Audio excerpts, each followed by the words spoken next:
সোনাঝুরি হাটে দোকান বসানোকে কেন্দ্র করে হাট কমিটির সঙ্গে ব্যবসায়ীদের বচসা। হাট কমিটির এক সদস্যকে ছুরি দিয়ে গলায় আঘাত করার অভিযোগ ব্যবসায়ীর বিরুদ্ধে।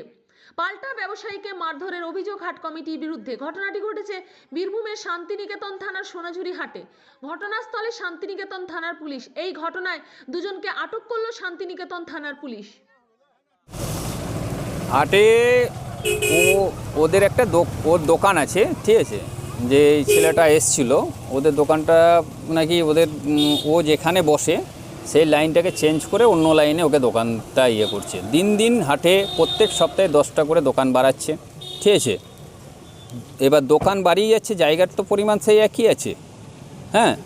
আর প্রথমে আমাদের এখানে বিডিও অফিসে মিটিং হয়েছিল, আমাদেরকে বলেছিল যে এখানে গরিব মানুষের হাট, কিন্তু এটা প্রথম স্টার্টিং হয় গরিব মানুষের জন্য। এই হাটটা যারা নিজের হাতের কাজ নিজেরা তৈরি করে আনবে তাদের জন্য এই হাটটা তৈরি করেছিল, ঠিক আছে। কিন্তু এখন হয়ে গেছে কি, ছোট হাতিতে করে ট্রাক্টরে করে মাল নিয়ে আসছে, এটা বড় লোকদের হাট হয়ে গেছে, ঠিক আছে। এবার দিন দিন 10টা করে যদি দোকান বাড়ে, এবার তার জায়গাটা দিতে হবে, তো তার জায়গাটা কোথায় পাবে? হ্যাঁ, এইভাবেই অশান্তিটা হচ্ছে হাটের মধ্যে। বীরভূম থেকে স্নেহা চক্রবর্তী রিপোর্ট, নূতন ভোর।